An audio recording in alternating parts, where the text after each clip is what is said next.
Aujourd'hui, on va réagir à Topaz Prime, les gars. Est-ce qu'on peut utiliser le raccourci d'un magasin plusieurs fois d'affilée? Parce que tout le monde s'est déjà posé la question, mais personne n'a osé le faire. Et ok, pour le premier test, on va commencer le trajet totalement normal. Et on va passer par dehors. On va faire tout le tour du magasin sans prendre de raccourci. Et bien évidemment, pour l'instant, il y a littéralement rien de spécial. Mais maintenant, c'est là où tout va vraiment changer. Parce qu'on va rentrer dans le magasin juste pour traverser. Et ok, on va marcher totalement normalement. Et on va même pas regarder les rayons. Et quelques secondes après, c'est bon, on va pouvoir ressortir directement de l'autre côté. Et ok, logiquement, pour l'instant, personne dit rien. Donc ça va, il se passe rien. Mais là, on va pouvoir encore pousser un peu plus loin. Et on va rentrer encore une fois, une deuxième fois. On va traverser, mais un peu plus lentement cette fois-ci. Et je sens littéralement que ça commence à devenir un peu bizarre. Parce que là, ça commence à faire un peu beaucoup. Mais bon, on est ressorti, mais pour l'instant, ça va, ils ont rien dit. Mais attention, parce que maintenant, c'est là, on va tester leurs limites. Et on va traverser pour la troisième fois dans le raccourci. Et là, franchement, si quelqu'un me dit quelque chose, je comprends totalement. Parce qu'on sent que ça commence à devenir littéralement suspect. C'est un peu stressant de prendre par ce chemin parce que tout le monde nous regarde. Alors si on gagne un abonné pendant ce test, franchement, ça sera validé. Mais au final, personne m'a rien dit. Car en réalité, un magasin reste un lieu privé ouvert au public. Donc logiquement, quand tu déranges personne, ça passe. Donc techniquement, oui, ça marche, mais ça ne tient pas à grand chose. Est-ce qu'on peut utiliser le raccourci d'un magasin plusieurs fois? Est-ce qu'un QR code marche encore si on met du marqueur dessus? Parce que tout le monde s'est déjà posé la question, mais personne n'a vérifié. Ok, avant de commencer ce test, on va vérifier qu'il marche bien. On est en train de le scanner. Et c'est plutôt une belle photo. Et ok, là il est parfait, le QR code marche parfaitement. Donc pour le premier test, on va juste faire une petite trace de marqueur. Et normalement, ça devrait rien changer pour le premier test.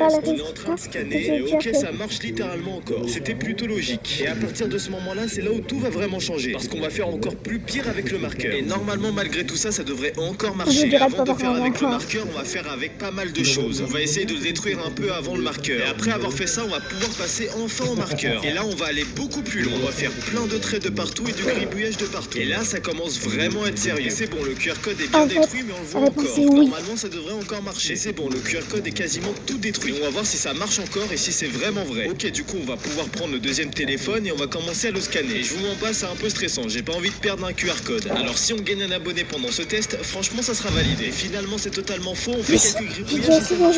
Est-ce qu'un QR code marche encore sur un billet complètement froissé peut être encore accepté en caisse? Parce que tout le monde s'est déjà posé la question, mais personne n'a osé. Et ok, pour ce premier test, on va faire simple. On va utiliser un billet totalement normal et on va aller au magasin. Et c'est bon, maintenant qu'on y est, on va prendre un petit article. Et là, normalement, aucune raison que ça bloque. Ok, on va aller à la caisse et on va pouvoir payer avec le billet. Et forcément, le billet est accepté. C'est totalement normal. Mais maintenant, c'est là où tout va vraiment changer. Parce que ce billet, on va le froisser un maximum. On va juste le rendre le plus horrible possible. On va le plier, on va le froisser. On va totalement le détruire visuellement et le rendre le plus méconnaissable possible. Mais techniquement, normalement, il sera toujours valide. Et après plusieurs minutes acharnées sur le billet, c'est bon, c'est fini. On va pouvoir passer au deuxième test. Ok, on rentre dans le deuxième magasin pour tester ça. Je sens que ça va vraiment pas passer. On va prendre quelques articles vite fait. Et on va en profiter pour encore plus froisser le billet. Ok, maintenant, ça va être le moment de vérité. On va donner le billet complètement froissé à la caissière. Elle le regarde un peu bizarrement. Elle commence littéralement à hésiter. Et ça commence vraiment à être stressant. Et là, on commence vraiment à sentir que ça va pas passer. Et si on gagne un abonné pendant ce test, franchement, ça sera validé. Et finalement, elle a complètement refusé le billet. Alors que pourtant, il était totalement validé. Et en vrai de vrai, je trouve que c'est vraiment n'importe quoi et vraiment chelou de sa part. Est-ce qu'un billet complètement froissé peut être encore accepté?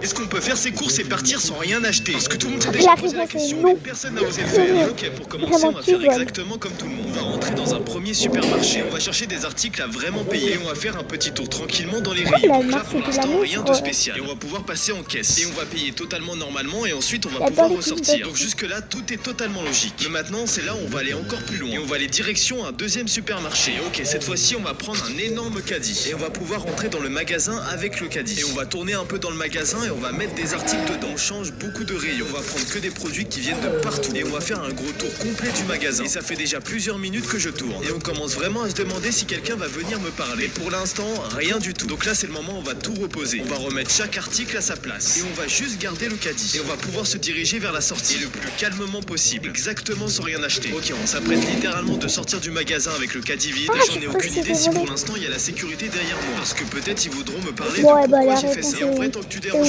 personne dit rien. Mais on sent quand même que ça se fait pas totalement. Est-ce qu'on peut faire ses courses et est-ce qu'on peut manger de la nourriture qui vient pas du fast-food? Parce que tout le monde se pose la question, mais personne n'a jamais osé le faire. Ok, pour le premier test, on va rentrer totalement normalement. Et on va chercher une place pour s'asseoir. Et en plus, il y a quasiment personne. Donc du coup, on va être les plus repérés. Et pour ce premier test, on va juste s'installer, on va pas manger. Bien évidemment, il se passe rien pour l'instant. Maintenant, c'est là où tout va vraiment changer. Parce que maintenant, on va sortir un bonbon de notre sac. Qui est vraiment un petit bonbon. Donc c'est vraiment discret. Pour l'instant, personne nous calcule. Et on va aller de pire en pire. Parce que pour la deuxième étape, on va sortir carrément carrément une boîte de bonbons. Et là, ça commence vraiment à bouger autour de moi. Tout le monde me regarde assez bizarrement au loin. Et on va pouvoir faire encore plus pire. Parce que maintenant, c'est là où on va essayer de faire tout exploser. On va sortir une boîte de Pringles. Et les Pringles n'ont rien à faire dans ce fast-food. Et là, les employés commencent vraiment à bouger. Ils commencent vraiment à bouger et me regarder au loin. Parce qu'ils savent qu'il y a quelque chose qui cloche. On va faire le dernier test et là, ça va être encore pire. Parce que pour terminer, on va sortir une canette. Et là, c'est clairement interdit de faire ça dans un fast-food. Ok, on va clairement sortir la canette et là, ça sent pas bon. Parce que je sens qu'on va se faire virer tous ensemble. Et si on gagne un abonné pendant ce test, Vous allez franchement, voir. ça sera validé. La Je sens qu'on va se faire rattraper d'une minute à l'autre. Et là, ils commencent à tous s'approcher autour de moi, donc c'est vraiment stressant. Donc on va vite tout rentrer dans le sac et on va sortir rapidement du McDo. Est-ce qu'on peut manger de la nourriture qui vient? Est-ce qu'on peut vraiment entrer plusieurs fois dans le même magasin? Parce que tout le monde sait déjà...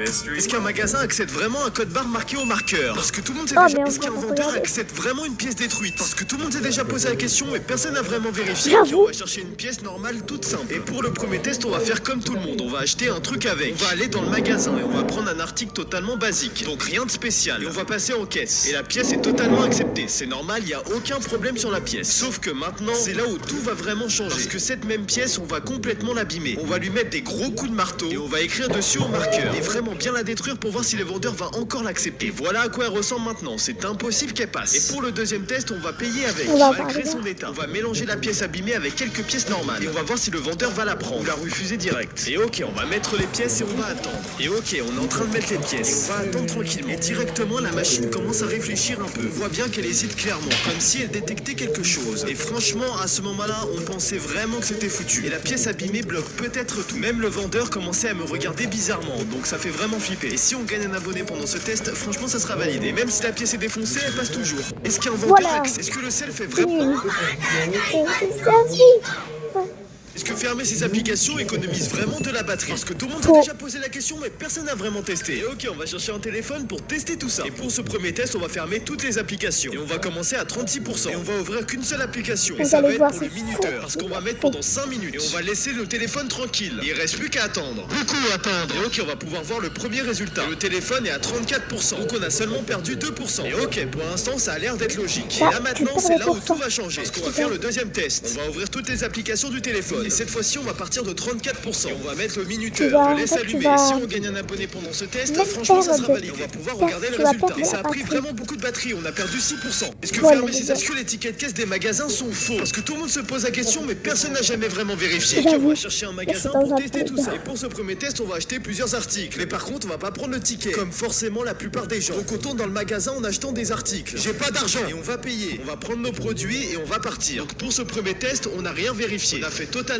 confiance. Et là maintenant, c'est là où tout va changer. Car cette fois, on va aller dans un autre magasin et on va prendre le ticket. Et bien évidemment, on va noter les prix précisément. Ok, on va chercher un magasin avant ça. Et c'est bon, on a trouvé, on va entrer dedans. Je prends un article de 1,50€ et de 2 fois 2,90€. Donc normalement, ça fait 6,30€. Ok, on va payer. Et si on gagne un abonné pendant ce test, franchement, ça sera validé. On sort du magasin. Je me suis fait douiller, c'est marqué 7,30€. Est-ce que les tickets de caisse des magasins sont faux? Est-ce que les balances du marché disent vraiment le bon poids? Parce que tout le monde s'est déjà posé la question, mais personne n'a vérifié. Et ok, on va chercher un marché pour tester tout ça. Et on va acheter 1 kilo de pommes. Et on est arrivé au stand du marché. On va demander au monsieur 1 kilo tout pile de pommes. Et c'est un peu long. Il est en train de mettre les pommes sur la balance pour vérifier. Et ok, il est en train de mettre les pommes dans le sac. Et il dit clairement que tout est bon. Et maintenant, on va payer. Donc officiellement, normalement, on a 1 kilo tout pile de pommes. Et on va vérifier et c'est là où tout va vraiment changer. Et ok, on est rentré. Et on va sortir les pommes du sac. Et bien évidemment, on n'a retiré aucune pomme. Ok, tout est prêt. Maintenant, on va chercher la balance. Mais avant ça, aucune triche. On va le poser sur un sol bien plat. Comme ça, on est sûr à 100%. Et si on gagne un abonné pendant ce test, franchement, ça sera validé. Ça fait largement moins d'1 kilo. Est-ce que les balances du marché, est-ce qu'une haltère affiche vraiment le poids marqué dessus? Parce que tout le monde se pose la question, mais personne n'a vraiment vérifié. Ok, on va chercher une haltère pour commencer ce test. Et pour ce premier test, on va tester la balance avec des objets totalement au hasard. La balance est un peu bizarre. Et bien évidemment, sans connaître leur poids. Et chaque objet, on n'a aucune idée du poids. Ok, on est en train de peser tous les objets. Et on voit bien que la balance marche. Et la balance a l'air plutôt fiable. Et à partir de maintenant, c'est là où tout va vraiment changer. Parce qu'on va peser cette haltère. Elle est clairement censée faire au moins 5 kilos. Et si c'est vraiment faux, ça veut dire qu'on soulève peut-être pas ce qu'on croit. Et ça va être le moment de vérité. Et c'est parti, on va poser l'haltère sur la balance. Et on la pose bien verticalement, comme ça, il n'y a aucune triche. Et si on gagne un abonné pendant ce test, franchement, ça sera validé. Ok, on va regarder le résultat. Et ça fait 10 kilos, il nous montre clairement. Est-ce qu'une haltère affiche? Est-ce qu'un chargeur rapide charge vraiment plus vite? Parce que tout le monde s'est déjà posé la question, mais personne n'a vraiment testé. Et ok, on va chercher un téléphone pour tester tout ça. Et pour ce premier test, on va prendre un chargeur normal. J'arrive pas à le brancher là. Et le téléphone est à 27%. Et on va lancer un chrono de 5 minutes. Et on va voir combien de batterie il va prendre. Et c'est parti. parti, on lance le chronomètre. Les 5 minutes c'est vraiment court, mais ça va être très suffisant pour voir une vraie différence. Et ok, les 5 minutes sont terminées. Il était à 27%, il est à 29%. Donc il a pris seulement 2% en 5 minutes. Et maintenant on va pouvoir passer au deuxième test. Et c'est là où tout va vraiment changer. Et cette fois-ci on va partir de 29%. Mais cette fois on va enfin utiliser le chargeur rapide. Ok, on va lancer le chronomètre. Et si on gagne un abonné pendant ce test, franchement ça sera validé. Et ok, les 5 minutes sont écoulées. Et on a pris 8% en plus, c'est pas des menteurs. Est-ce qu'un chargeur rapide, est-ce que l'afficheur de bus respecte vraiment leur annoncé? Parce que tout le monde a déjà regardé, mais personne n'a jamais vraiment vérifié. Ok, on va aller à un arrêt de bus pour tester tout ça. Pour ce premier test, on va pas regarder les panneaux qui affichent les bus. Et on va se mettre à l'arrêt pour attendre le bus. Normalement, on va rien attendre du tout. Jusqu'à temps qu'il y ait un bus qui arrive. C'est un peu chiant d'attendre. Et quelques minutes après, un bus est arrivé. Donc sans vérifier l'heure, impossible de savoir si on avance ou en retard. Et là maintenant, on va pouvoir passer au deuxième test et utiliser un chronomètre. Et c'est là où tout va changer. On va donc dégainer le deuxième téléphone. Et on va regarder sur l'afficheur de bus quand le prochain bus va arriver. Donc le bus va arriver normalement dans 2 minutes. Et cette fois-ci, on va lancer le chronomètre. Et si le bus respecte vraiment l'heure annoncée, il doit arriver pile dans 2 minutes. Alors maintenant, il reste plus qu'à attendre. Et si on gagne un abonné pendant ce test, franchement, ça sera validé. Et les bus respectent pas les minutes annoncées.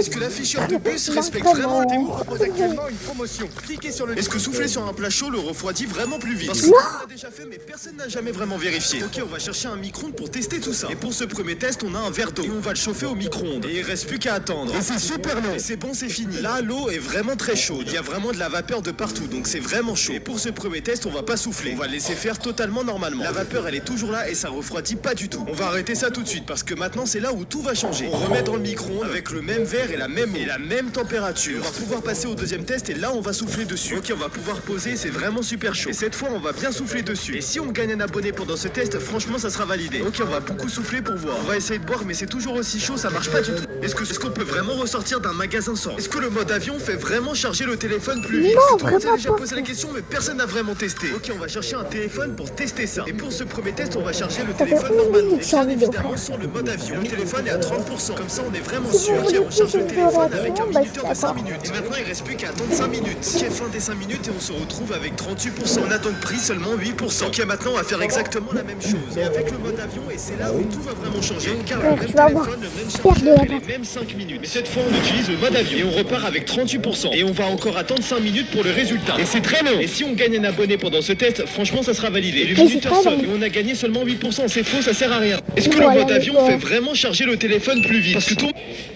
Est-ce qu'un magasin ferme vraiment à l'heure affichée? Parce que tout le monde s'est déjà posé la question, mais personne n'a vraiment vérifié. Ok, on va chercher un magasin pour tester tout ça. Ce premier test, on va bien venir avant la fermeture. Il est actuellement 11h et on va entrer totalement normalement. Et on fait un peu le tour dans le magasin. Donc quand on est dans les horaires, le magasin est ouvert. C'est totalement normal. Mais là maintenant, c'est là où tout va changer. Ok, donc on va rentrer chez nous tranquillement et on va attendre 14h. Car le magasin devrait fermer à 14h pile. Et c'est parti, on ressort, il est actuellement 13h57. On va aller direction le magasin directement. Et ça va bientôt fermer et on est dans le magasin. On va s'acheter un petit truc. Les popcorn. Allez, maintenant on ressort et le magasin va fermer dans quelques minutes. Et si on gagne un abonné pendant ce test, franchement ça sera validé. Il est actuellement 13h59. On va attendre jusqu'à 14h. Ok, on va rentrer dans le magasin s'il est vraiment fermé. C'est des menteurs, il est pas du tout fermé. Est-ce qu'un magasin ferme vraiment à l'heure? Est-ce que les bus respectent vraiment les arrêts quand il y a personne? Parce que tout le monde se pose la question, mais personne n'a jamais vraiment testé. Ok, on va chercher un arrêt de bus pour vérifier ça. Et pour ce premier test, on va faire comme un vrai passager. Ok, on va bien se mettre à l'arrêt normalement. Et quelques minutes après, le bus est en train d'arriver. Il est long quand même. Et ok, en plus il y a des gens et le bus est en train de bien s'arrêter pour ce premier test. Donc quand il y a des gens à l'arrêt, il y a aucun doute, le bus respecte bien l'arrêt. Mais maintenant c'est là où tout va changer. Ok, on va quand même sortir de ce bus. Et pour ce deuxième test, l'arrêt va être complètement vide. Il arrive dans 3 minutes. Et on a bien repéré les lieux, maintenant on va aller au loin, bien caché. Et il y a vraiment personne à l'arrêt. On va bien rester loin comme s'il y avait vraiment personne. Et si on gagne un abonné pendant ce test, franchement ça sera validé. Le bus est en train d'arriver et là je vous mens pas que je commence un peu à stresser. Est-ce qu'il va vraiment ralentir? Mais est-ce que je vois il s'arrête pas du tout? Il a pas du tout respecté. Est-ce que les virages font vraiment perdre du temps? Parce que tout le monde a ressenti mais personne n'a vraiment vérifié. Ok, on va commencer par trouver une route bien libre et on va pouvoir commencer le premier test qui est marché tout droit. Mais avant de commencer ce test, on va Merci les gars. Est-ce que les virages font vraiment perdre du temps? Parce que tout le monde a ressenti, mais personne n'a vraiment vérifié. Ok, on va commencer par trouver une route bien libre et on va pouvoir commencer le premier test qui est marché tout droit. Mais avant de commencer ce test, on va dégainer le deuxième téléphone et comme ça, aucune triche, on va bien vérifier avec le chronomètre. Et c'est parti, on démarre le chronomètre. Oh frère, le bruit. Secondes après, c'est bon, on est arrivé. Oh, Le putain, chronomètre ok. affiche 25 secondes et 53 millisecondes. Alors retenez bien s'il vous plaît. Ok, maintenant on va pouvoir commencer le Attends. Vraiment